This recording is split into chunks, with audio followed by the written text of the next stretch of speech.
Hey everyone, this is Naturally Pumpkin. Today I will be giving you all a garden tour and trying to offer some tips or things that actually worked for me in this process. I am still a beginner gardener. I do tons of research.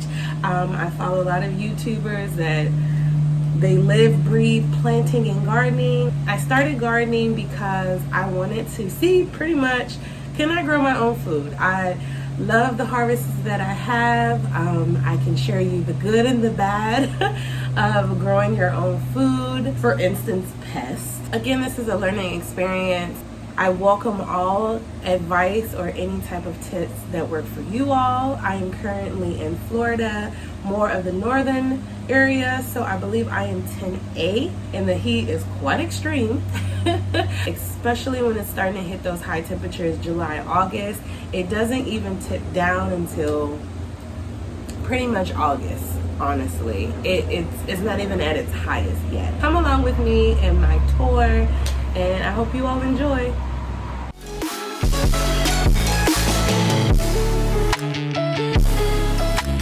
So normally in the morning, I come outside to check if there's any weeds near my plants because I don't want my plants to be robbed of any water or nutrients. I try to see the soil. For instance, as you can see, the soil is very moist, but this is not. So sometimes I have to come out and hand water things, or I need to relocate this entire fixture so it can get the water it needs. I've learned during these hot months that it is very wise to mulch your plants. Some of my plants have been mulched, some of them are not. I do need to add some mulch to these plants, which I'm actively doing today, hence why I'm outside. But mulching your plants can preserve the surface area and also protect the soil as far as getting dry. Some of these plants actually love water, for instance, like my tomatoes. Now, the way that I water my plants is because, again, I am a beginner. I use my sprinkler system as of now, but it is very wise to have an irrigation system or some type of drip system. I know a lot of people do the water bottle hack and you put water in there and it has a slow drip. Because my plants are everywhere and this is an older house, my faucet just goes everywhere. It's something I'm currently trying to fix when I have a timer that it doesn't just sprawl out everywhere and I'm just wasting unnecessary water. As of now, I am using my sprinkler system for a certain time. If I need to give more water to any of my plants that need pretty much more, like zucchinis and stuff, or my tomato plants, I will come out here and hand water my plants. Some tips of watering your plant: you definitely want to water it at the base and not more so the leaves, because some people say that it can burn. I think it just depends on what time of day you actually water it, but I can confirm that if you water on top of, like, for instance, your zucchini plants, you will get like this mildew that's on top. It's like a fungus, I believe, and there are solutions to get rid of that, as far as, I believe, a peroxide mixture, but I just try not to spray on top at all so we don't have those issues. Over here is my blackberry bush. When I got this bush, it was just like one little stick, and honestly, I'm not gonna lie, I thought that they bamboozled me. I said, what is this? But again, it grew and is growing. I need to move this fixture that has lettuce on it. I believe it's romaine, sandy, let's see, chard, butter crunch. It's probably either winter density or black Simpson. So sometimes you have these instances that you drop seeds and yeah, you have lettuce growing straight from the ground. Now, I don't have any problem with this, but I am one of those people who try to organize things, and that's not really necessary. You can do like chaotic, is what they call it, or you just throw some seeds down that are compatible gardening style. But I'm so used to everything having its own section unless it's blended in certain colors. But I'm gonna leave it here. I want to see what's gonna happen. Now over here we have 2 tomato plants that are growing.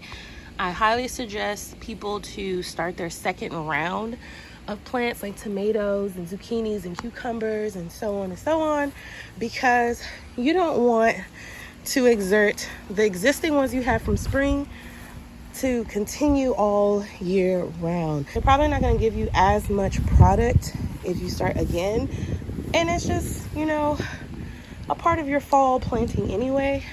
So I have these here, and I have these as well. Also, I have Sandy, which you can see has been chopped because I just harvested this lettuce recently.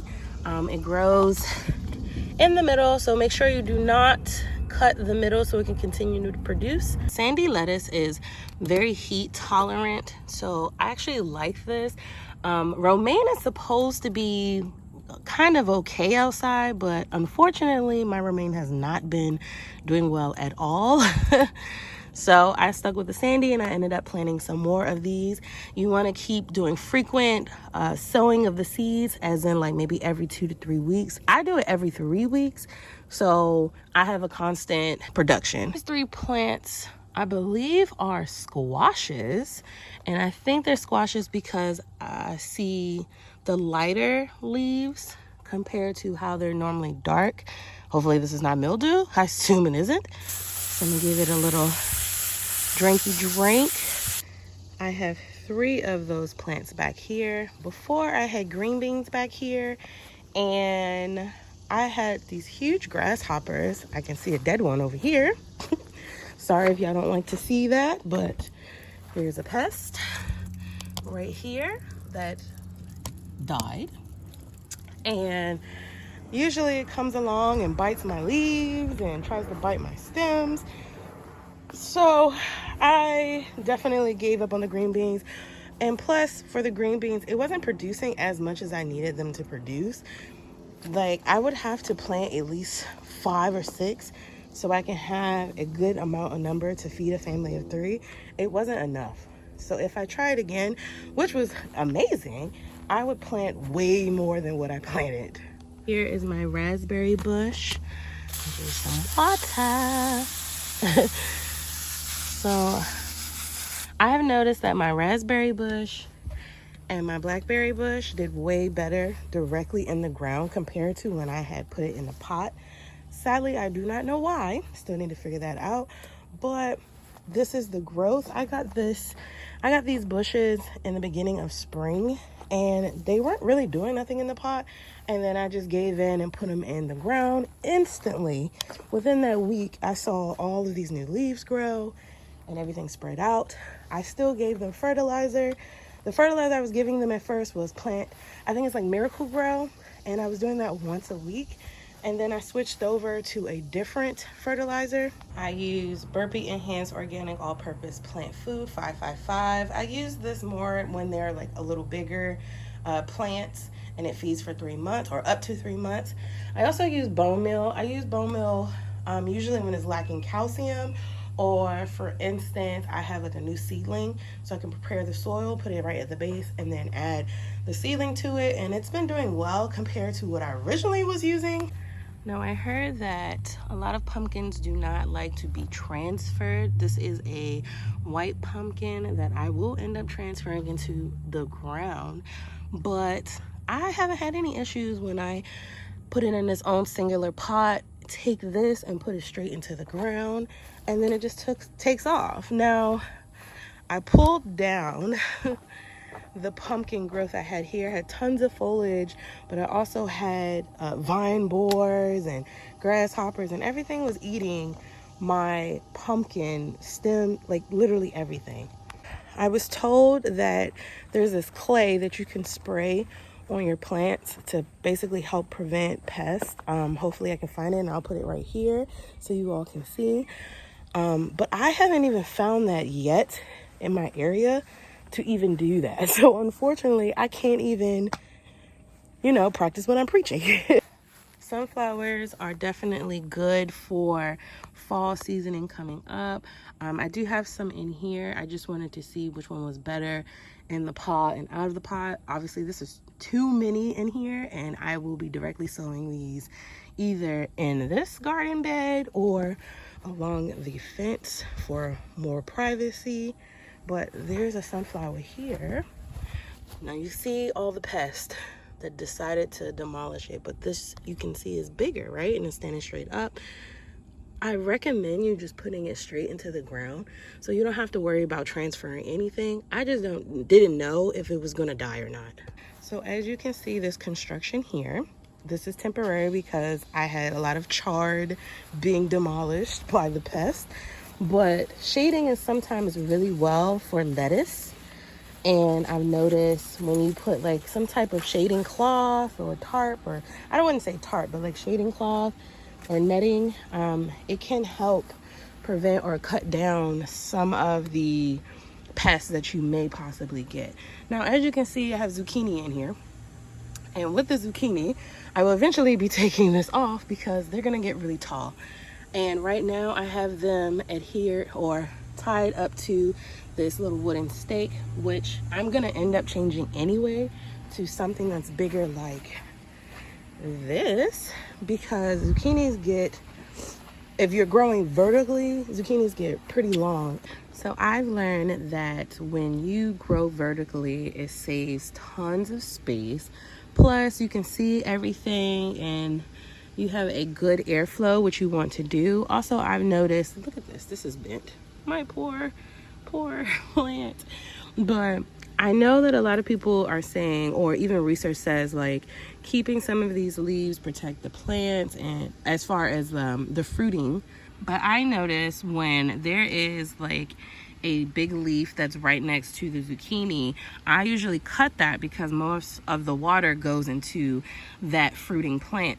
Now, don't quote me on any of this stuff. I just know what works for me. And now we have oregano here. We have some chard. I did trim some of this stuff down because I wanted to sell it. And I believe this is, let's see, oregano. No, this is arugula. And then some other lettuces that are trying to come in here. And then you have spearmint back there. And I use this stuff as herbicides to try to repel some pests, if not all.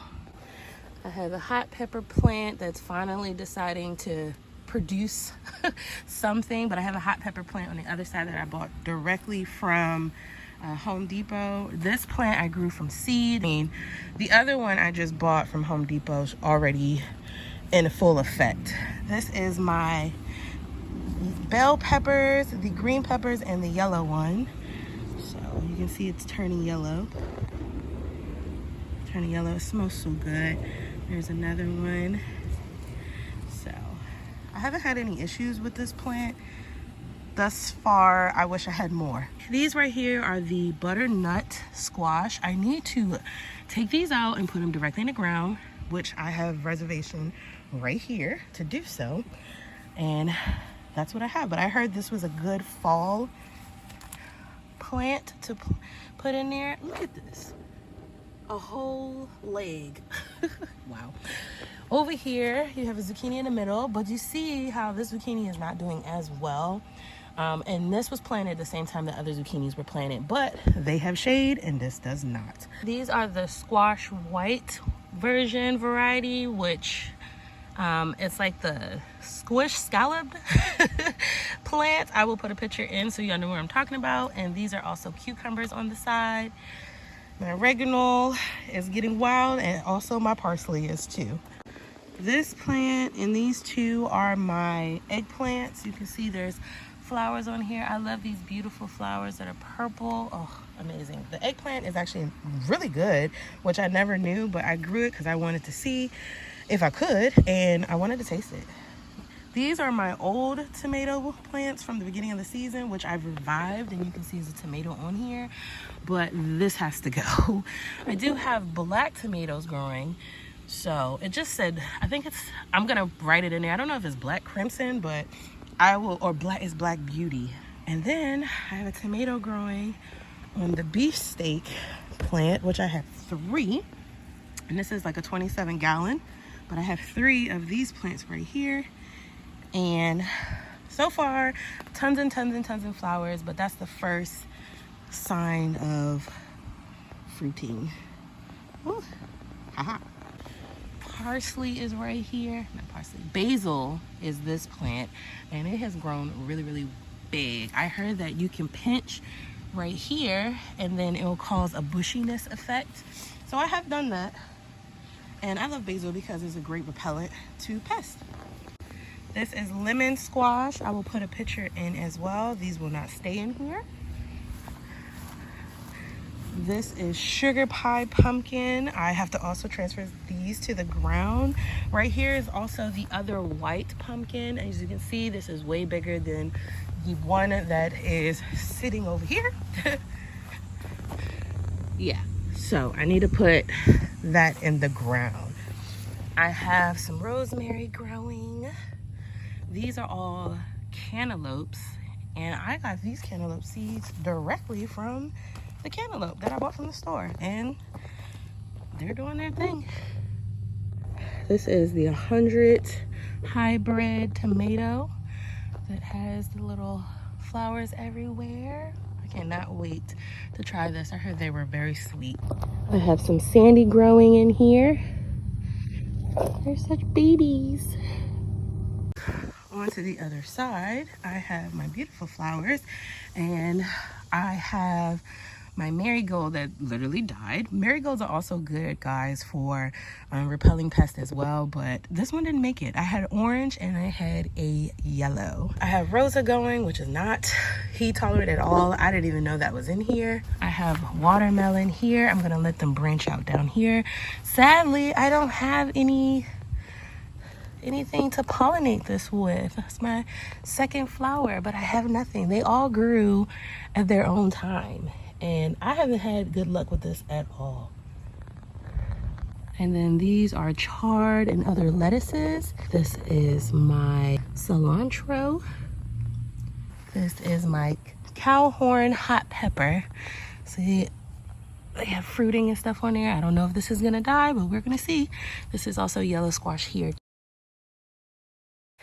Then I have an orange tree that I need to get fertilizer for.